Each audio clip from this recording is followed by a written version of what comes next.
Bon, j'ai perdu mes tantes, j'ai perdu mes cousins, mes cousines, qui étaient des enfants, à Auschwitz.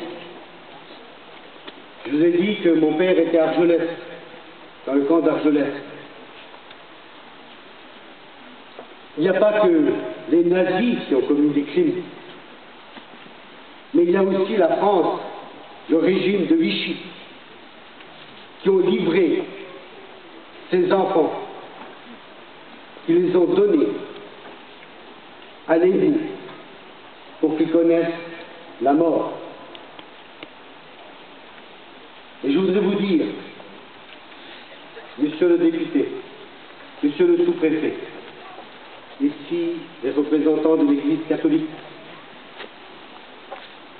si la France ne reconnaît pas le mal qui a été fait à ces enfants, s'il n'y a pas une parole officielle qui soit dite envers notre communauté, le mal risque à tout moment de ressurgir.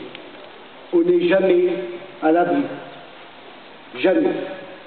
L'Église catholique a demandé pardon aux Juifs, et je rends grâce à Dieu pour ça. Mais jusqu'à aujourd'hui, aucune parole pour notre communauté. Je me souviens d'avoir dit à l'archevêque de Strasbourg, puisque j'ai une mission dans l'Église catholique, je lui ai dit, Monseigneur, expliquez-moi, pourquoi pas une parole pour notre communauté? Ceux qui nous ont tués, est-ce que vous allez tous dire que c'était des païens? C'était des chrétiens qui ont tué d'autres chrétiens? Je dis, ma grand-mère, elle est morte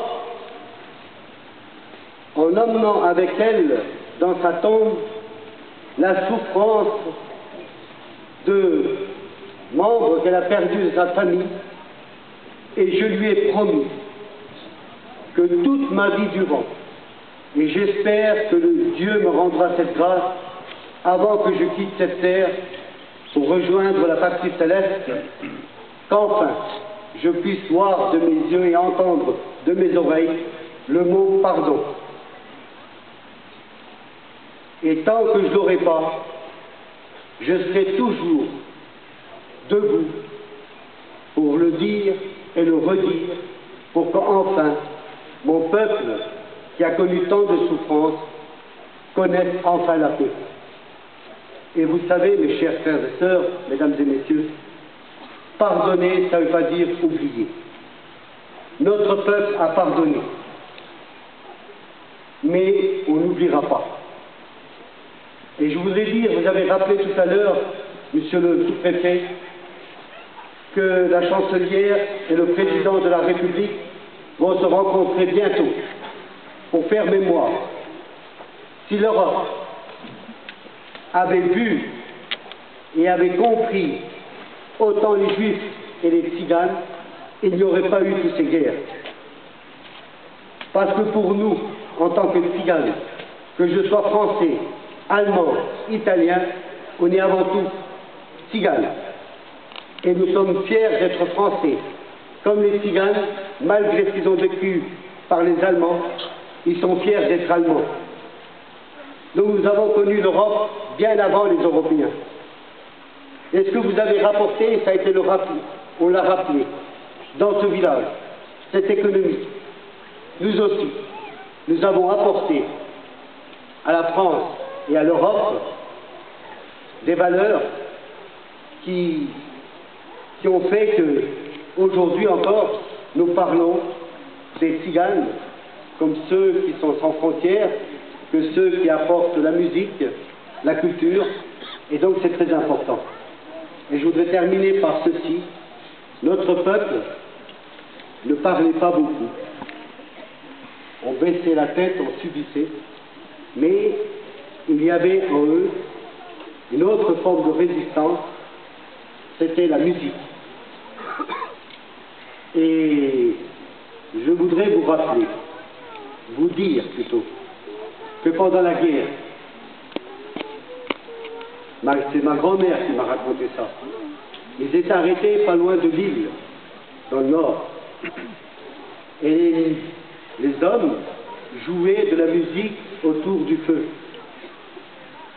Et à un moment donné, ils étaient entourés par des Allemands, des soldats.